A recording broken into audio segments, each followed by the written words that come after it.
അസ്സലാമു അലൈക്കും വറഹ്മത്തുള്ളാഹി വബറകാതുഹു. ഏവർക്കും റസ്സ വ്ളോഗ്സിലേക്ക് സ്വാഗതം. നമ്മൾ ഇന്ന് പറയുന്നൊരു വിഷയം എന്താണെന്ന് വെച്ചാൽ, ചില കൗൺസിലിംഗ് സെഷനുകളിലും അതുപോലെ തന്നെ വീഡിയോസിൻ്റെ താഴെ കമൻസും ഒക്കെ ആയിട്ട് വരുന്ന ഒരു പ്രധാനപ്പെട്ട ഒരു സങ്കടമാണ്. സങ്കടം എന്ന് പറഞ്ഞാൽ ചില സഹോദരിമാർ പറയാറുണ്ട്, ഞങ്ങളുടെ ഭർത്താക്കന്മാർക്ക് സെക്സിനോട് ഇപ്പോൾ ഇൻട്രസ്റ്റ് ഇല്ലാതെ ആയിട്ടുണ്ട്. ഞാൻ എത്രയൊക്കെ അണിഞ്ഞൊരുക്കി ചെന്നാലും എത്രയൊക്കെ വൃത്തിയായി ചെന്നാലും ഈ ഒരു താല്പര്യത്തോടു കൂടെ തുറന്നു പറയാൻ പറ്റുന്നില്ല, ഒരു നാണം എന്നെ സമ്മതിക്കുന്നില്ല. പക്ഷേ ഞാൻ എത്രയൊക്കെ തൽപരയായി അങ്ങോട്ട് ചെന്നാലും ഭർത്താവ് തിരിഞ്ഞു നോക്കുന്നില്ല എന്നുള്ളതാണ്. അതായത് ആദ്യകാലത്തൊക്കെ വിവാഹം കഴിഞ്ഞിടക്കൊക്കെ ഭയങ്കര ഇൻട്രസ്റ്റ് ആയിരുന്നു, ഭയങ്കര ആക്റ്റീവായിരുന്നു. നാൾക്ക് നാളിങ്ങനെ വർദ്ധിച്ചു വരുന്നതോടുകൂടെ കുറച്ച് വർഷങ്ങൾ കഴിഞ്ഞപ്പോൾ എന്നോട് ഈ ഒരു സെക്ഷൽ ഇൻട്രസ്റ്റ് ഇല്ലാതെ ആയിട്ടുണ്ട് എന്ന് പറഞ്ഞ ഒരു സങ്കടം ചില ആളുകളിൽ നിന്ന് കണ്ടു. ഇവിടെ പുരുഷന്മാർ മനസ്സിലാക്കേണ്ട ഒരു കാര്യം എന്താണെന്ന് വെച്ചാൽ, ഒരു 25 വയസ്സ് മുതൽ സ്ത്രീകൾക്ക് മെനപ്പോസ് സംഭവിക്കുന്നത് വരെ, അതായത് ആർത്തവ വിരാമം സംഭവിക്കുന്നത് വരെ സെക്ഷൽ ഇൻട്രസ്റ്റ് അവർക്കുണ്ടാകും എന്നുള്ളതാണ്. ആ സെക്ഷൽ ഇൻട്രസ്റ്റ് സാധാരണഗതിയിൽ കൂടുതലായി തന്നെ വേറെ കുഴപ്പങ്ങളൊന്നും ഇല്ലെങ്കിൽ അവർക്കുണ്ടാകും, ആ ഒരു ഡിസയർ അവർക്കുണ്ടാകും. ഈ സെക്ഷൽ ഇൻട്രസ്റ്റ് അവർക്ക് സാധ്യമാക്കാൻ പറ്റുന്ന ഒരേ ഒരു വഴി, ഹലാലായ വഴി അവരുടെ ഇണയാണ്, ഇല്ലേ? ആ ഇണയായ നിങ്ങൾ അതിന് ഇൻട്രസ്റ്റ് എടുക്കുന്നില്ല എങ്കിൽ, സെക്ഷൽ ഇൻ്റർകോഴ്സിന് നിങ്ങൾക്ക് താല്പര്യമില്ല എങ്കിൽ, നിങ്ങൾ അവരോട് സഹകരിക്കുന്നില്ല എങ്കിൽ, ആ ഒരു ആഗ്രഹം അവരിങ്ങനെ സപ്രസ് ചെയ്ത് വെക്കുന്നതിലൂടെ പലപ്പോഴും പലരിലും മാനസികമായ വിഭ്രാന്തികൾ വരെ കാണാറുണ്ട്. ഇതൊരു സൈക്കോളജിക്കൽ പ്രോബ്ലമായി തന്നെ ഞാൻ പറയാം. ചില ആളുകൾ പറയും, ഉസ്താദിന് വേറെ പണിയൊന്നുമില്ലേ? ഇതും കൃത്യമായി ഇസ്ലാം വിശദീകരിച്ച വിഷയം തന്നെയാണ്. പറയുന്നത് മനസ്സിലാകുന്നുണ്ടോ? ഞാനായിട്ട് കുറേ ഓപ്പണായ കാര്യങ്ങളൊന്നുമല്ല ഈ പറയുന്നത്. നമ്മൾ ഈ സെക്സ് എന്ന വാക്ക് കേൾക്കുമ്പോഴേക്ക് നിങ്ങൾ മോശം കമൻറ്റുമായി വരല്ലേ സഹോദരങ്ങളെ? നമ്മുടെ ലൈഫിൽ ആവശ്യമുള്ളൊരു കാര്യം. പല ഘട്ടങ്ങളിലും ജീവിതം തകർന്നു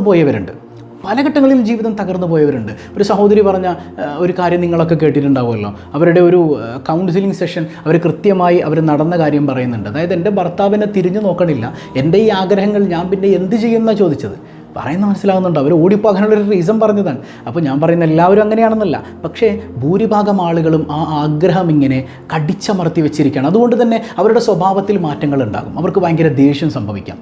ഇപ്പം നമ്മൾ ചിന്തിച്ച് നോക്കിയാൽ, നമ്മളൊരു ആഗ്രഹത്തോടുകൂടെ ഭാര്യയെ സമീപിക്കുമ്പോൾ ഭാര്യ മൈൻഡ് ചെയ്യണില്ല, നമ്മുടെ ഈ ഒരു സെക്ഷലായ പൂർത്തീകരണത്തിന് അവൾ സഹകരിക്കുന്നില്ല എങ്കിൽ നമ്മൾ എന്ത് ചെയ്യും? ആ ഒരു മാനസികമായ ഇറിറ്റേഷൻ നമുക്കുണ്ടാവൂലേ?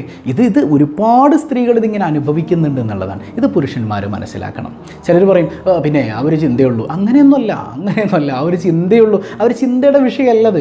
മനുഷ്യനാണ്, അവന് ലൈംഗികതയോട് താല്പര്യം ഉണ്ടാകും. ഇസ്ലാം ലൈംഗികത എന്ന് പറയുന്നത് നിങ്ങൾ ഹറാമായ മാർഗത്തിലേക്ക് കൊണ്ടുപോകാൻ പാടില്ല. അതിനും കൂടെ നിങ്ങൾക്ക് വിവാഹം അല്ലാഹു അനുവദിച്ചു തന്നത്. ആ വിവാഹം കഴിഞ്ഞ ഇണ പോലും അവനോട് അല്ലെങ്കിൽ അവളോട് സഹകരിക്കുന്നില്ല എങ്കിൽ പിന്നെ അവരെങ്ങോട്ട് പോകും? അല്ലാഹു റബ്ബുൽ ആലമീൻ മനോഹരമായ ദാമ്പത്യം നൽകി അനുഗ്രഹിക്കുമാറാകട്ടെ. ചില ആളുകളൊക്കെ കമൻ്റ് അടിക്കാറുണ്ട്, എനിക്ക് ആഗ്രഹമുള്ളപ്പോൾ അവൾ വന്നില്ല, ഇപ്പോൾ അവൾക്കാണ് ആഗ്രഹം, എനിക്കാണെങ്കിൽ മൂടൂല. അങ്ങനെ പറയാൻ പാടില്ല.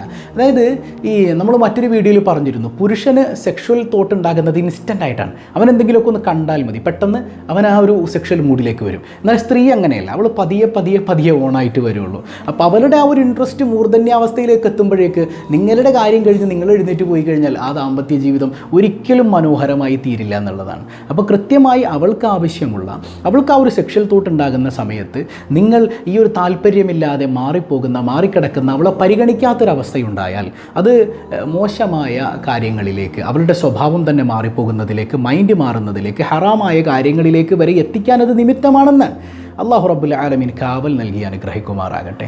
അപ്പോൾ കൃത്യമായി ഇത് ചിലപ്പോൾ തുറന്നു പറയാൻ പറ്റിക്കൊള്ളുന്നില്ല ചില സഹോദരങ്ങൾക്കില്ലേ. ചിലപ്പോൾ അവൾക്ക് ഈ ഒരു ആഗ്രഹം ഉണ്ടാകും, ഭർത്താവിനോട് ഇപ്പോൾ എങ്ങനെയാണ് തുറന്നു പറയാം? അങ്ങനെയുള്ള ചിന്തയൊന്നും നിങ്ങൾക്കിടയിൽ വേണ്ടാന്നേ, അങ്ങനെ നാണിക്കണ്ട.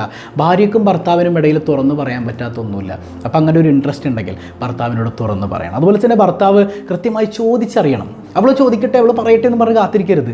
നിങ്ങൾ എക്സ്പ്രസ് ചെയ്യുന്നത് പോലെ, നിങ്ങൾ ചിലപ്പോൾ നമുക്ക് ഈ കാര്യങ്ങളിലേക്ക് ഏർപ്പെടാമെന്ന് നിങ്ങൾ ക്ഷണിക്കുന്നത് പോലെ അവൾ ക്ഷണിച്ചു കൊള്ളുന്നില്ല. കാരണം സ്ത്രീയുടെ സ്വഭാവമാണ് ആ ഒരു നാണം എന്ന് പറയുന്നത്, ആ ലജ്ജ എന്ന് പറയുന്നത്. ആ ലജ്ജ ഇല്ലെങ്കിൽ പിന്നെ അവളുടെ ആ ഒരു സ്ത്രൈണ സ്വഭാവത്തിൽ നിന്ന് അവൾ പുറത്തു വന്നതുപോലെയാണ്. അപ്പോൾ അവൾ ആ ഒരു ലജ്ജയോട് കാണലാണ് ഭംഗി. ആ ലജ്ജയിലുണ്ടായിരിക്കുക നിങ്ങൾക്ക് അങ്ങോട്ട് ചോദിക്കാമല്ലോ. ലജ്ജ എന്ന മൂടുപടത്തിൽ നിൽക്കുന്ന അവളിലേക്ക് നിങ്ങൾക്ക് ചെല്ലാമല്ലോ, നിങ്ങൾക്ക് തുറന്ന് ചോദിക്കാമല്ലോ എന്നുള്ളതാണ്. അപ്പോൾ ഞാൻ പറഞ്ഞല്ലോ, ഈ 25 വയസ്സ് മുതൽ അല്ലെങ്കിൽ ഒരു 25, 30, 40, 48, 50 ഈ പറയുന്ന മെനപ്പോസ് സംഭവിക്കുന്നത് വരെ അവൾക്ക് ഇതിനോട് നല്ല താല്പര്യം ഉണ്ടാവും. അതാണ് ഞാൻ പറഞ്ഞത്. ഇപ്പം എല്ലാവർക്കും ഉണ്ടാവില്ല ഉസ്താദ് എന്ന് പറഞ്ഞ അടിയിൽ കമൻറ്റ് ഇടാതിരിക്കാനാണ് ഞാൻ നേരത്തെ പറഞ്ഞത്.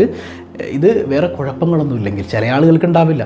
ഇത് ഭൂരിപക്ഷം ആളുകളിലും ഈ ഒരു താല്പര്യം നിറഞ്ഞു നിൽക്കുന്ന ഏജ് തന്നെയാണത്. സ്ത്രീകൾക്കും അങ്ങനെ ഒരു താല്പര്യമുണ്ട് എന്നുള്ളൊരു ബോധം ഭർത്താക്കന്മാരിൽ ഉണ്ടാകണം. ഇല്ലെങ്കിൽ അധാർമികതയിലേക്ക് വരെ പോകാൻ പറ്റുന്ന, നിങ്ങളുടെ ജീവിതം തകർന്നു പോയേക്കാവുന്ന ഒരു കാരണം തന്നെയാണിത് എന്ന് നിങ്ങളിലേക്ക് ഉണർത്തുകയാണ്. അപ്പോൾ കൃത്യമായി ഭാര്യയ്ക്കും ഭർത്താവിനും പരസ്പരം തുറന്നു പറയാനുള്ള സാഹചര്യങ്ങൾ ഉണ്ടാവണം. ഭാര്യയ്ക്ക് ഭർത്താവിനോടും ഭർത്താവിന് ഭാര്യയോടും പരസ്പരം ആ ഇണയും തുണയുമായി നിങ്ങൾ നിൽക്കുന്നിടത്തോളം നിങ്ങൾക്ക് അങ്ങോട്ടും ഇങ്ങോട്ടും ഷെയർ ചെയ്യുന്നതിന് എന്താണ് മടി? അപ്പോൾ അതിനുള്ളൊരു സ്വാതന്ത്ര്യം രണ്ടുപേരും പകർന്നു നൽകുക എന്നുള്ളതാണ്. ആ മനോഹരമായ ദാമ്പത്യം രണ്ടുപേർക്കും ഹൃദ്യമായി ആസ്വദിക്കാൻ കഴിഞ്ഞാൽ ആ ജീവിതം മനോഹരമാണ്. അതുകൊണ്ട് ഞാൻ എപ്പോഴും പറയാറുണ്ട്, സെക്ഷൽ ലൈഫ് മനോഹരമായാൽ ഒരു പരിധിവരെ നമ്മുടെ ലൈഫിൽ ഇങ്ങനെ വളരെ ഹാപ്പിനെസ് നിറഞ്ഞു നിൽക്കും. ചിലർ പറയും സ്നേഹം ഉണ്ടായാൽ മതി. ഈ സ്നേഹം വെറുതെ ഉണ്ടാവില്ല. ഈ സെക്സ് ഉണ്ടായാൽ നിർബന്ധം അങ്ങനെയൊന്നും ഞാൻ പറയുന്നില്ല. ഈ സെക്സ് ഉണ്ടായാൽ സ്നേഹം ഉണ്ടാവും അങ്ങനെയൊന്നുമില്ല. പക്ഷേ സ്നേഹം വർദ്ധിക്കാൻ, സ്നേഹത്തിൻ്റെ ഒരു മൂർധന്യാവസ്ഥയിലേക്ക് എത്താൻ ഈ ലൈംഗികത അത്യാവശ്യമാണ് നമ്മുടെ ലൈഫിൽ. എത്ര വലിയ പിണക്കങ്ങളും ഒരു സെക്ഷൽ ഇതിലേക്ക് നമ്മൾ കടന്നു കഴിഞ്ഞാൽ, ഇൻ്റർകോഴ്സിലേക്ക് കടന്നു കഴിഞ്ഞാൽ അതിനുശേഷം പിണക്കങ്ങളൊക്കെ മറന്നു പോകുന്നത് കാണാം. പറയുന്നത് മനസ്സിലാകുന്നുണ്ടോ? ഒരു 2-3 മാസം നിങ്ങൾ അടുപ്പിച്ച് ഇണയുമായി സെക്ഷൽ ലൈഫിൽ ഏർപ്പെടാത്ത ആളുകളൊക്കെ കൗൺസിലിംഗ് വരുമ്പോൾ നമ്മൾ നോക്കുന്നത് എപ്പോഴും അവരുടെ ജീവിതത്തിൽ പ്രശ്നമാണ്. ഞാനപ്പോൾ ചില കാര്യങ്ങളൊക്കെ പറഞ്ഞു കൊടുത്ത് വിട്ടു. 2 ആഴ്ച കഴിഞ്ഞപ്പോൾ അവരെ കണ്ടു, ഇപ്പം എങ്ങനെയാണ്? ഇപ്പോൾ കുഴപ്പമൊന്നുമില്ല, അടിപൊളിയാണ്. കാരണം എന്താ? ഇതിൻ്റെ ഇടയിൽ സെക്ഷൽ ഇൻ്റർകോഴ്സ് കൃത്യമായിരുന്നു എന്നുള്ളതാണ്. പറയുന്നത് മനസ്സിലാകുന്നുണ്ട്? അപ്പോൾ നിങ്ങളുടെ ജീവിതം മനോഹരമാക്കാൻ സെക്ഷൽ ഇൻ്റർകോഴ്സ് ഭാര്യയും ഭർത്താവിനും ഇടയിൽ മനോഹരമായിട്ട് വേണം.